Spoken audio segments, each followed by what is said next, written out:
Hello everyone, welcome to my YouTube channel Varuna English concept. आज के इस वीडियो में हम लोग बात करने वाले हैं subject verb agreement. Subject verb agreement को दूसरे नाम से भी जाना जाता है, जिसे सब्जेक्ट वर्ब कॉन्कॉर्ड बोला जाता है। सब्जेक्ट वर्ब एग्रीमेंट और सब्जेक्ट वर्ब कॉन्कॉर्ड, इनका इंग्लिश ग्रामर में या फिर इंग्लिश के सेंटेंस में किस प्रकार के इंपॉर्टेंस है, इनका यूजेज कैसे किया जाता है, इन सारी चीज़ों को हम बात करेंगे इस वीडियो में।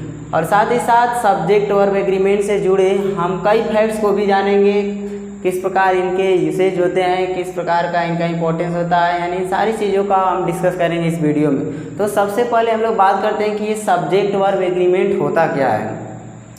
तो सब्जेक्ट वर्ब एग्रीमेंट या सब्जेक्ट वर्ब कॉन्कॉर्ड होता क्या है, तो लिखा है कि subject verb concord is when the subject of a sentence and the verb of a sentence agree. यानी किसी भी सेंटेंस में जो सब्जेक्ट होता है और उस सेंटेंस का जो वर्ब होता है, इन दोनों के बीच का जो सामंजस्य होता है, इन सारी चीज़ों के बारे में ही बात की जाती है सब्जेक्ट वर्ब एग्रीमेंट में। यानी सब्जेक्ट के अनुसार वर्ब का ठीक यूज करना या फिर सब्जेक्ट के नंबर पर्सन के आधार पर वर्ब का जो भी यूसेज होते हैं, इन सारी चीज़ों को डिस्कस किया जाता है सब्जेक्ट वर्ब एग्रीमेंट में। तो सबसे पहले बात करते हैं कि सब्जेक्ट वर्ब एग्रीमेंट की सबसे इंपॉर्टेंट बात होती क्या है। तो the verb must agree with its subject in number and person. किसी भी सेंटेंस में जो वर्ब होती है वह अपने सब्जेक्ट के अनुसार और सब्जेक्ट के नंबर और पर्सन के अनुसार ही उसके यूजेज किए जाते हैं। यानी किसी भी सेंटेंस में जो वर्ब होती है वह वर्ब अपने सब्जेक्ट के नंबर पर्सन के आधार पर प्रयोग की जाती है। और इनकी दो कुछ खास बात ये होती है कि किसी भी सेंटेंस में if the subject of the sentence is singular the verb must be singular. यदि किसी भी सेंटेंस का अगर सब्जेक्ट सिंगुलर है तो सेंटेंस में वर्ब भी सिंगुलर होनी चाहिए। अगर किसी सेंटेंस का सब्जेक्ट प्लूरल है तो उस सेंटेंस में प्रयोग की जाने वाली जो वर्ब होगी उस वर्ब को भी प्लूरल होनी चाहिए। यानी सबसे महत्वपूर्ण बात सब्जेक्ट वर्ब एग्रीमेंट की ये दो बातें हैं कि किसी भी सेंटेंस का अगर सब्जेक्ट सिंगुलर है तो वर्ब भी हमारी सिंगुलर होनी चाहिए। अगर किसी भी सेंटेंस का सब्जेक्ट प्लूरल है तो उसका वर्ब भी प्लूरल होना चाहिए। तो सब्जेक्ट वर्ब एग्रीमेंट में सबसे महत्वपूर्ण बात की बात किया जाए तो सबसे यही इंपॉर्टेंट बात होती है कि किस प्रकार के सेंटेंस किसी भी प्रकार के सेंटेंस में सब्जेक्ट के आधार पे किस प्रकार के वर्ब का यूज किया जाना चाहिए। इन सारी चीज़ों का हम डिस्कस करते हैं सब्जेक्ट वर्ब कॉन्कॉर्ड में। तो कुछ हमारे सामने एग्जांपल्स लिखे गए हैं, जैसे में लिखा गया है कि ही इज अ प्लेइंग। तो इस सेंटेंस में अगर आप बात करें तो इसमें जो सब्जेक्ट है वह है ही, और हमें पता होना चाहिए कि जो ही है ये जो प्रोनाउन है ये सिंगुलर प्रोनाउन है, और इसके अनुसार जो हमारी वर्ब है ये इज भी सिंगुलर है। तो इस सेंटेंस में हमने देखा कि जब ये सेंटेंस में जो सब्जेक्ट था जब ये सिंगुलर था तो इसके बाद जो वर्ब भी आई थी ये भी सिंगुलर थी। अगर दूसरे सेंटेंस में बात की जाए तो दूसरे सेंटेंस में लिखा गया है कि दे आर प्लेइंग। तो इस सेंटेंस का अगर सब्जेक्ट की बात किया जाए तो इस सेंटेंस में सब्जेक्ट जो प्रोनाउन है वह दे है, और ये दे जो होता है ये प्लूरल प्रोनाउन होता है। जब हमारा इस सेंटेंस का सब्जेक्ट सिंगुलर था तो वर्ब भी सिंगुलर थी, लेकिन इस सेंटेंस के बाद जो दूसरा सेंटेंस हमने लिखा है कि दे आर प्लेइंग, इस सेंटेंस का जो सब्जेक्ट दे था वह प्लूरल था, इसलिए इसके बाद जो वर्ब का यूज किया गया है आर, इसलिए ये हमारा जो वर्ब है ये भी प्लूरल आएगी। तो इस बात से हमें ये बात क्लियर हो जाती है कि अगर किसी भी सेंटेंस का अगर सब्जेक्ट सिंगुलर है तो वर्ब सिंगुलर होनी चाहिए। अगर किसी भी सेंटेंस का सब्जेक्ट प्लूरल है तो उसका वर्ब भी प्लूरल होना चाहिए।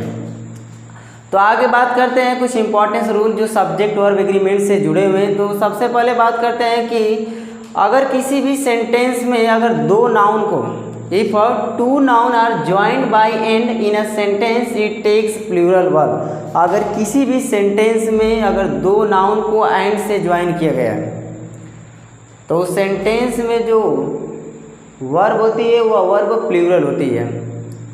जैसा कि सेंटेंस एक हमारे सामने लिखा है कि Radha and Meera are coming home. इस सेंटेंस में देखिए दो नाउन है जिसमें राधा और मीरा, जिसको कनेक्ट किया गया है एंड से। जैसा कि ऊपर हम रूल नंबर 1 में ये बात पढ़े भी हैं कि अगर किसी भी सेंटेंस में दो नाउन को एंड से ज्वाइन किया गया है तो उसमें जो वर्ब होती है वो वर्ब प्लूरल होती है।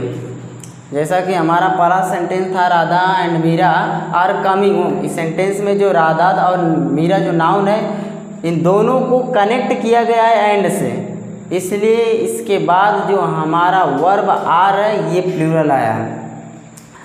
दूसरे सेंटेंस में बात किया जाए कि रवि एंड श्याम। अब इस सेंटेंस में भी हम देखेंगे कि जो रवि और श्याम है ये दो नाउन है और इन दोनों नाउन को एंड से जोड़ा गया है। ये तो तय है कि इसके बाद जो भी हमारी वर्ब आएगी वो वर्ब हमारी कैसे होगी, प्लूरल होगी। तो Ravi and Shyam have completed their work. इस सेंटेंस में जो रवि और श्याम थे इन दोनों को एंड से ज्वाइन किया गया था, इसलिए हमारी जो इसके बाद वर्ब आई थी ये वर्ब क्या है, प्लूरल है। तो रूल नंबर 1 हमें यही बताता है कि किसी भी सेंटेंस में अगर दो नाउन को एंड से ज्वाइन किया गया हो तो इसके बाद जो वर्ब होगा वह वर्ब प्लूरल होगी। अब आगे बात करते हैं रूल नंबर 2 की। Two nouns are joined by and but they are used as phrase, then we use singular verb, they refer the same idea. जैसा कि देखिए रूल नंबर 1 में हमने ये सीखा कि यदि दो नाउन को एंड से जोड़ा गया हो तो उसके बाद जो वर्ब होगी वह वर्ब प्लूरल होगी। लेकिन अगर बात करते हैं कि यदि दो नाउन को एंड से जोड़ा गया है लेकिन अगर उनका यूज एक फ्रेज की तरह किया गया है तब उस स्थिति में हम प्लूरल वर्ब का यूज नहीं करेंगे। जब दो नाउन को एंड से जोड़ा गया हो यदि उनका प्रयोग एक फ्रेज की तरह किया गया हो तो उस स्थिति में हम सिंगुलर वर्ब का प्रयोग करेंगे, क्योंकि ये जो होते हैं ये एक सेम आइडिया को व्यक्त करते हैं। देखिए एग्जांपल में लिखा गया है कि राइस एंड करी इज माय फेवरेट लंच। इसमें जो राइस और करी है ये दो नाउन्स हैं जिनको एंड से ज्वाइन किया गया है, लेकिन ये दोनों डिफरेंस मीनिंग देते हैं राइस एंड करी। ये जो पूरा राइस एंड करी यहाँ से यहाँ तक लिखा गया ये जो तीनों वर्ड है ये एक फ्रेज बना रहे हैं। और जब भी कभी किसी सेंटेंस में अगर दो नाउन को एंड से ज्वाइन किया गया हो लेकिन ये एक फ्रेज की तरह यूज किए गए तो इनके बाद जो भी हमारी वर्ब होगी वह वर्ब सिंगुलर होगी, क्योंकि जो राइस होता है और जो करी है ये राइस और करी ये दोनों अलग नहीं किए जा सकते हैं, क्योंकि राइस और करी को दोनों को एक साथ लिया जाता है।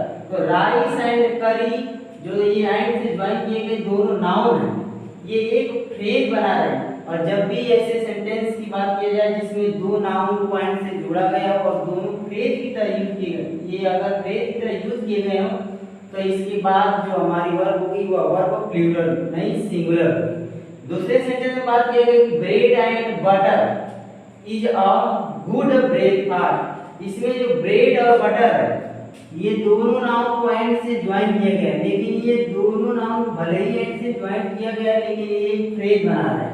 ये bread and butter, rice and करी ये एक फ्रेज बना रहा है। इन दोनों को अलग नहीं किया जा सकता है, क्योंकि ब्रेड को जब भी लिया जाता है तो बटर के साथ लिया जा सकता है, राइस को करी के साथ लिया जाता है।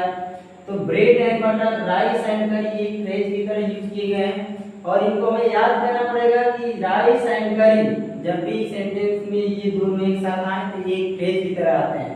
ब्रेड एंड बटर जब भी किसी सेंटेंस में अगर ब्रेड एंड बटर दोनों को एक साथ एंड से ज्वाइन किया गया हो तो तय है कि इसके बाद आने वाली वर्ब जो होगी वो सिंगुलर होगी। जैसा कि लिखा है कि bread and butter is a good breakfast. यहाँ पे ब्रेड एंड बटर जो था वो एंड से भले ज्वाइन किया गया था लेकिन एक फ्रेज की तरह यूज किया गया था, इसलिए इसके बाद हमारी जो वर्ब थी वो वर्ब सिंगुलर थी। आगे इसी तरह कई प्रकार के फ्रेज होते हैं जैसे slow and steady, pen and eat, early to bed early to rise, truth and honesty, hammer and seeker.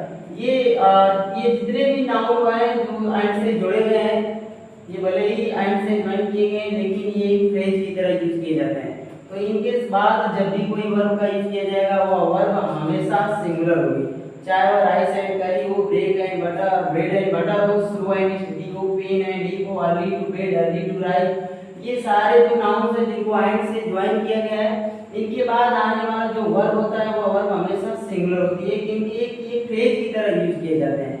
तो ये कुछ नाउन्स हैं जिनको एंड से जुड़ा गया है, लेकिन ये फ्रेज बनाते हैं, इनको हमें याद करना पड़ेगा, क्योंकि इसके बाद जब भी किसी वर्ब का यूज किया जाएगा वो वर्ब हमेशा सिंगुलर होना चाहिए, क्योंकि ये एंड से ज्वाइन भले ही किए गए हैं लेकिन ये एक फ्रेज की तरह यूज किए गए हैं।